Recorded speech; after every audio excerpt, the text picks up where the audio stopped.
جو کہ مردہ تھا پہلے، اب نہیں، من کانا ماضی میں تھا جو مردہ تھا، فَأَحْيَيْنَاهُ ہم نے اس کو زندہ کر دیا، اور وَجَعَلْنَا لَهُ نُورًا ہم نے اس کو نور دے دیا۔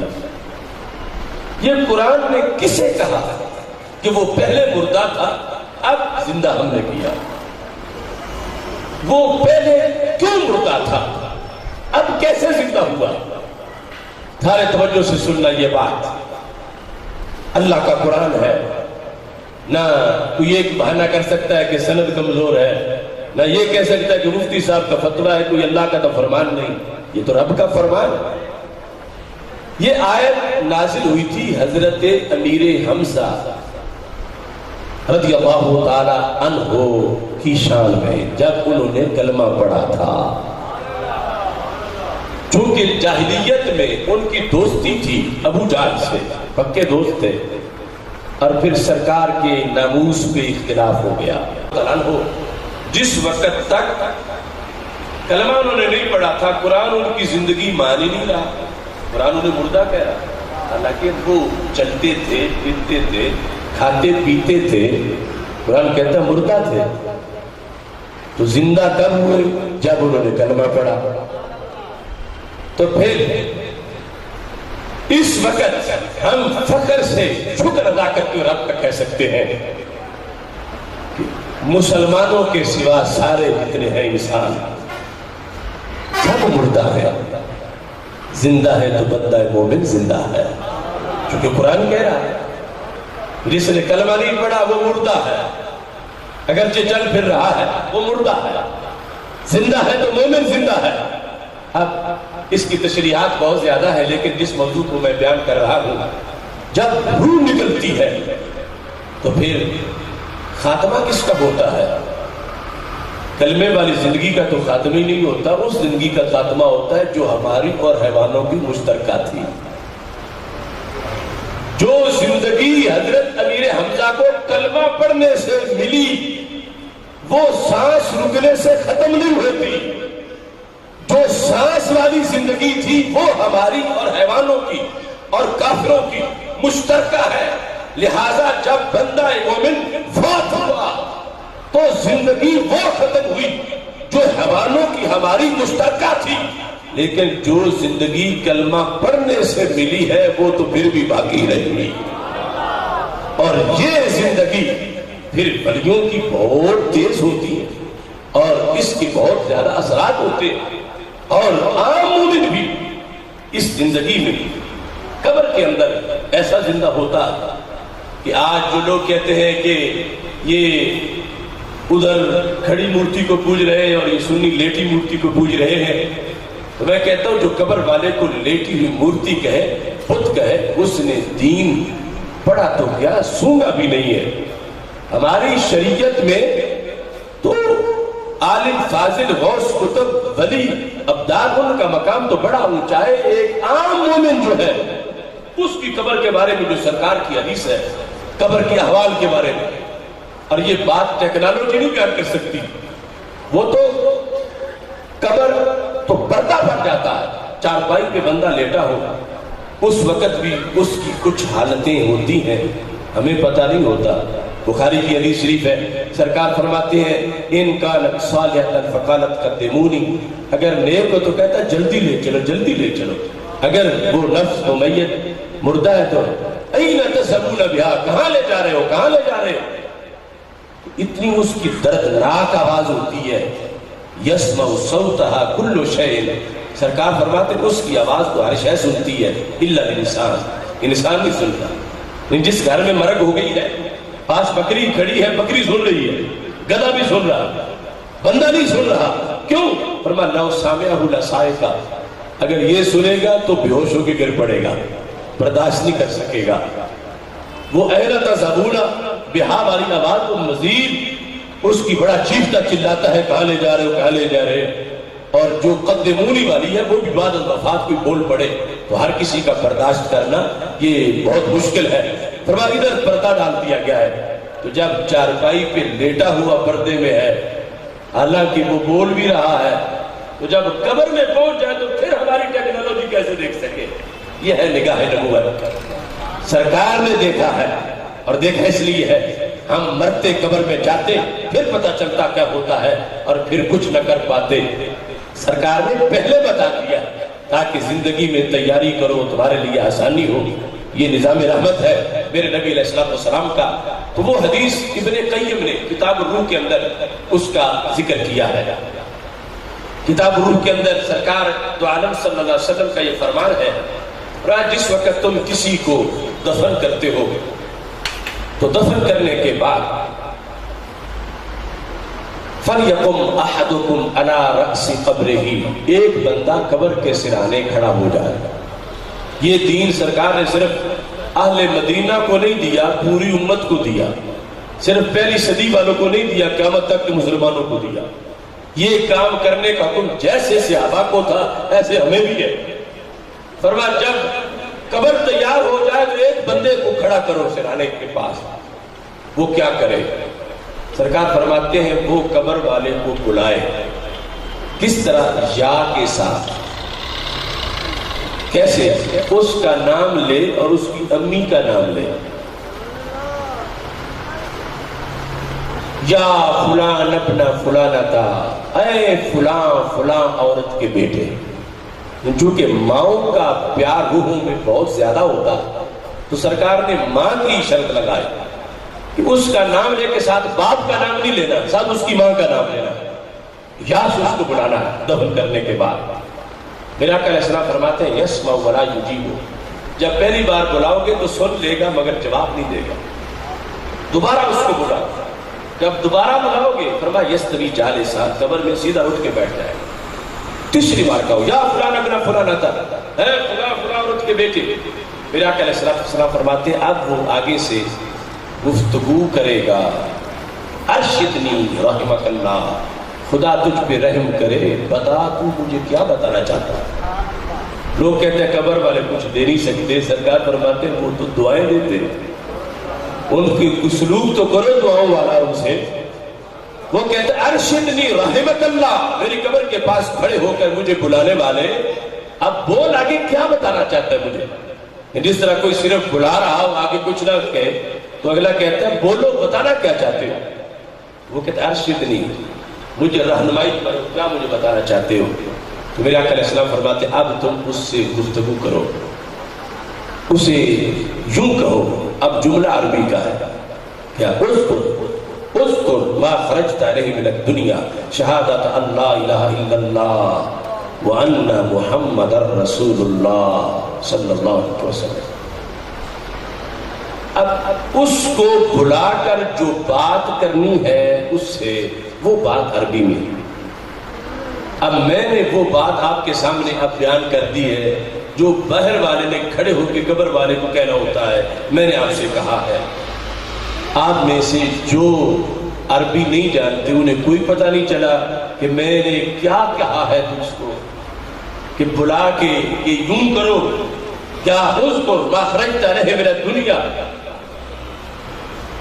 دیکھو قبر والا زندوں سے ایڈوانس ہو جاتا ہے. اس زندگی میں اس جملے کا ترجمہ تب آئے گا جب تمہیں صرف و نحو آئے گی، جب تم گرامر پڑھو گے. مگر قبر میں پڑے بغیر ہی آ جاؤ گا. بندہ ہے لاہور کا، بادامی باغ کا، زندگی بھر درس میں صرف و نحو پڑھنے گیا ہی نہیں مگر صاحب ایمان ہے. وہ قبر میں پہنچا ہے، سرکار کی شریعت پیچھے پہنچ گئی ہے. سرکار کا فرمان ہے جو فوت ہوا ہے اگرچہ 15ویں صدی کا پنجاب کا کوئی بندہ ہے، کھڑے ہو جاؤ اس کی قبر کے پاس. سرکار کا فرمان ہے اس سے بات کرو اور اس کو متوجہ کر کے دین بات. اب اس کو یہ عربی میں کہو اس کو ما خرجت علیہ من الدنیا. اب میں آپ سے کہوں تو آپ کو پتہ نہیں، لیکن اللہ لمبی زندگی دے آپ کو. جب قبر میں تم پہنچو گے بہر کوئی یہی بولے گا تو فوراً تمہیں پتہ چل جائے گا کہ یہ مجھے کہہ رہا ہے یاد کر اس سنی عقیدے کو جو تو نے کبھی فروخت نہیں کیا. تو میرے آقا علیہ الصلوۃ والسلام کے لفظ دیکھو اور پھر آج سنی عقیدے کی شناخت دیکھو یہ چلا کہاں سے ہے اور یہ کہ بدعتی کون ہے اور سنی کون ہے. جو آج مسجد کے محراب سے لفظ یا مٹائے اور کہے یا رسول اللہ صلی اللہ علیہ وسلم جائز نہیں، چونکہ سرکار کا وصال ہو چکا، اب یا سے کیوں بلاتے ہو؟ جو یا علی نہ کہنے دے، جو یا صدیق نہ کہنے دے، جو یا غوث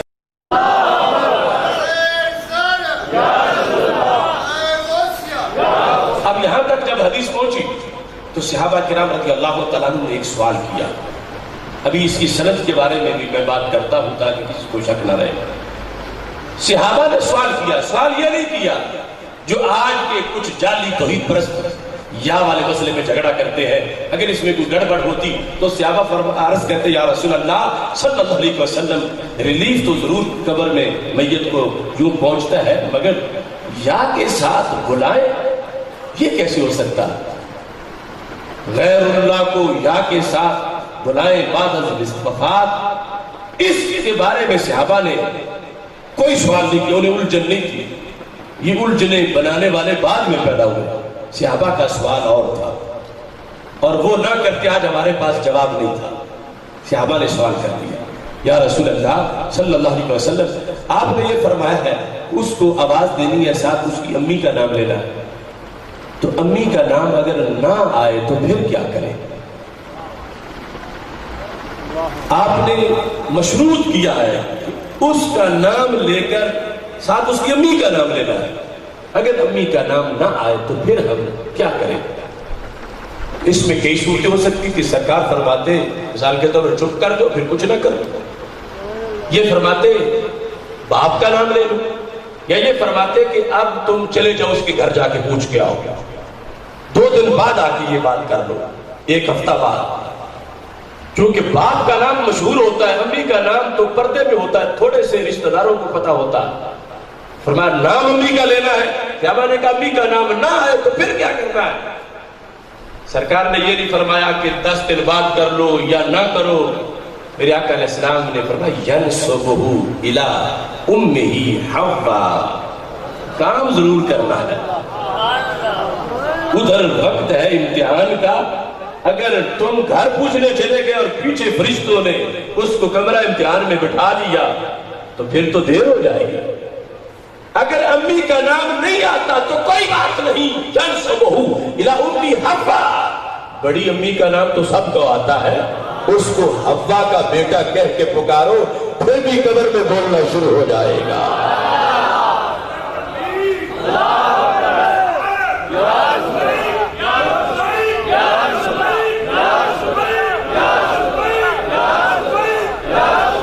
اب دیکھیے میرے آقا علیہ السلام کو کتنا پسند ہے.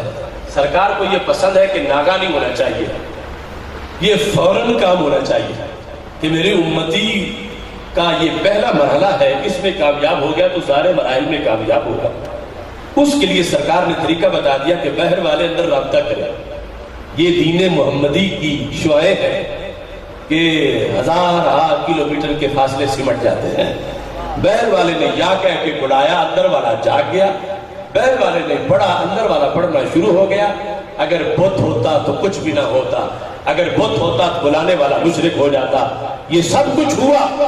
اس میں جس وقت یہ حدیث ابن قیم نے کتاب روح میں لکھی، اگر جس کے درجنوں ماخذ ہے، لیکن میں ابن قیم کی کتاب روح کا اس لیے ذکر کر رہا ہوں کہ جو منکرین کا طبقہ ہے وہ ہماری بات نہیں مانے گا، ابن قیم کی تو مان لے گا. ابن قیم ابن تیمیہ کا شاگرد ہے. ابن قیم نے لکھا کہ اس حدیث کے قابل عمل ہونے میں کوئی بندہ شک نہ کرے. کیوں؟ اس نے کہا اگر بات غلط ہوتی تو آج تک ہر شہر اور ہر زمانے میں امت مسلمہ اس پہ عمل کیوں کرتی؟ یہ 7.5 صدیوں کی گواہی دی ہے ابن قیم نے. اس نے کہا بات سچی تو صحابہ نے عمل کیا تھا، بات صحیح تھی تو تابعین نے عمل کیا تھا، بات سچی تھی تو تبع تابعین نے عمل کیا تھا، بات برحق تھی تو اہل مدینہ نے عمل کیا تھا، بات برحق تھی تو اہل مکہ نے عمل کیا تھا، اہل بصرہ نے عمل کیا تھا، اہل کوفہ نے عمل کیا تھا، اہل یمن و مصر نے عمل کیا تھا. اس نے کہا جہاں بھی ان 7.5 صدیوں میں مسلمان آباد رہے ہیں، ہر صدی کے مسلمان، ہر سال کے مسلمان، ہر مہینے میں، ہر دن مرنے والوں کے لیے اس حدیث پہ عمل کیا جاتا رہا ہے، لہذا یہ 7.5 صدیوں کے عمل میں اس حدیث کو پکا اور پختہ کر دیا ہے۔ یہ کام ضرور ہونا چاہیے۔ تو میں کہتا ہوں ابن قیم جب یہ گواہی دے رہا ہے تو پتہ چلا یہ لبیک یا رسول اللہ صلی اللہ علیہ وسلم کی صدائیں اور نعرہ رسالت یہ آج نہیں شروع ہوا، یہ ان پہلی 7 صدیوں میں بھی موجود تھا کہ جب ہر قبر پہ یا کے ساتھ بلایا جا رہا تھا، ہر قبر پہ یا کے ساتھ قبر والے کو آواز دی جا رہی تھی، تو یہ بریلویت ہے تو پھر سارے ہی بریلوی تھے، پھر سارے ہی سنی تھے۔ اگر ملاوٹ ہوئی ہے تو بعد میں ہوئی ہے، پہلی صدیوں میں تو کوئی ملاوٹ نہیں تھی۔ ابن قیم نے جب پہلی صدیوں کی گواہی دے دی کہ سب یا کے ساتھ قبروں پہ کھڑے ہو کر یوں بلاتے رہے تو پتہ چلا بدلے ہیں تو دوسرے بدلے ہیں۔ دنیا نے اپنے آپ کو بدلا گھڑی گھڑی، ایک ہم اہل عشق ہیں جہاں تھے وہیں رہے، پہلی صدی ہو، دوسری ہو، تیسری ہو، چوتھی ہو، 14ویں ہو، 15ویں ہو، یہ ہمارا دین ہے جو دین صحابہ ہے، جو وہاں سے چل کے آیا ہے، اور یہ بتوں والی بات نہیں، یہ رب کی عظیم بندوں والی بات ہے۔ اس بنیاد پر سید عالم نور مجسم شفیع معظم صلی اللہ علیہ وسلم کی امت میں یہ امور ہمیشہ برحق مانے گا۔ وقت مختصر ہے، میں اپنی بات کو سمیٹتا ہوں۔ صحیح مسلم میں یہ الفاظ حضرت عمر بن عاص رضی اللہ تعالیٰ عنہ کے وقت وصال کیا، اور اصول حدیث میں جتنی بھی اصول حدیث کی بڑی کتابیں ہیں وہاں یہ قانون لکھا ہے کہ جب صحابی کوئی ایسی بات کرے جو ماورائے عقل ہو، قیاس سے نہ کی جا سکتی ہو، تو وہ قول صحابی نہیں ہوتا، وہ فرمان رسول علیہ السلام ہوتا۔ اگرچہ صحابی یہ نہ کہے کہ اخبار سمیت رسول اللہ صلی اللہ علیہ وسلم، یہ نہ کہے کہ میں نے سرکار سے سنا ہے یا سرکار نے فرمایا تھا، اگر بات ایسی ہے جو قیاس سے نہیں کی جا سکتی ہو، صحابی کہہ رہے ہیں وہ فرمان رسول علیہ السلام۔ تو صحیح مسلم میں یہ حدیث شریف موجود ہے، جب حضرت عمر بن عاص رضی اللہ تعالیٰ عنہ کے وصال کا وقت قریب تھا تو آپ نے اپنے بیٹوں کو، بھائیوں کو، سب کو ایک وصیت دی، فرمایا اذا دفنتمونی شنوا لی التراب شنا، جب تم مجھے دفن کرو تو مجھ پہ مٹی آہستہ آہستہ ڈالنا، آہستہ آہستہ، یعنی شن کہتے ہیں مشکیزے کے منہ پہ ہاتھ رکھ کے پانی زمین پہ چھڑکنا، اگر نیچے ہاتھ ہوگا تو پھر ڈائریکٹ پانی زمین پہ نہیں پڑے گا، نیچے کوئی گڑا نہیں بنے گا، آہستہ آہستہ نرم نرم پانی، اس طرح باریک مٹی آہستہ آہستہ تم نے میری قبر پہ ڈالنی۔ عقل کہتی ہے کہ بندے کی روح نکل چکی ہے، قبر اس کی بن چکی ہے، اوپر چھت پڑ چکی ہے، اب چھت کے اوپر مٹی کو زور سے ڈالے یا آہستہ ڈالے، اب نیچے والا جب چھت سلامت ہے تو اس کی ہڈیوں تک تو کوئی چیز نہیں پہنچے گی، ویسے بھی روح نکل چکی ہے، لیکن وہ کہہ رہے ہیں تم نے مٹی مجھ پہ آہستہ ڈالنی ہے، بڑی موٹی ڈھیلے ڈالو گے مجھے تکلیف ہوگی۔ ان کے سامنے سرکار کا فرمان ہے جو مستدرک للحاکم میں ہے، جب ایک شخص یوں کونی قبر پہ رکھ کے بیٹھا تھا تو میرے آقا علیہ السلام نے فرمایا لا تؤذی صاحب القبر، ہاتھ پیچھے کرو، قبر والے کو تکلیف ہوتی۔ ہم زندہ چھت کے نیچے بیٹھے ہوں اور 20-40 بوریاں چھت پہ پڑی ہوں، اگر چھت سلامت ہے تو ہمیں پتہ بھی نہیں چلے گا کہ 1 بوری پڑی ہے یا 100 بوری پڑی ہے، لیکن قبر والے کے آواز اتنے تیز ہیں اگر کونی بھی کوئی رکھے گا تو اسے پتہ چل جائے گا، اسے تکلیف ہوگی۔ تو میرے آقا علیہ السلام انہی فرامین کے پیش نظر مٹی آہستہ ڈالنی، پھر ڈال کے چلے نہیں جانا۔ اب یہ نیا دین نہیں، یہ وہ پرانے والا دین ہے، اصل دین ہے، مٹی ڈال کے چلے نہیں جانا۔ ثم اقیموا حول قبری، میری قبر کے گرد، حول ما حول جو لفظ تم بولتے ہو، حول قبری، میری قبر کے گرد تم نے کھڑے ہو جانا ہے۔ یہ صحابی وقت وفات اپنے بیٹوں کو، بھائیوں کو یہ وصیت کر رہے ہیں۔ کتنی دیر؟ قدر ما ينهر جزور ويقسم لحمها، اتنی دیر تو کھڑے رہنا ہے کہ جتنی دیر میں اونٹ کو نہر کر کے، کھاد اتار کے، گوشت بنا کے بانٹنے تک جتنا ٹائم لگتا ہے تم نے کھڑے رہنا ہے۔ تدفین کے بعد میری قبر کے ارد گرد دائرہ بنا، کیوں کھڑے رہنا ہے؟ یہ ہے اہل سنت کا عقیدہ. کہتے ہیں حتی استأنس بکم، کھڑے رہنا کھڑے رہنا کھڑے رہنا یہاں تک کہ تجھے دیکھ دیکھ کے میرا قبر میں دل لگ جائے. حتی یہاں تک، یہ جو کہتے ہیں میں جلسے میں بیٹھا رہا حتیٰ کہ 1 بج گیا، حتیٰ کہ 2 ہو گئے، کھڑے رہنا حتیٰ یہاں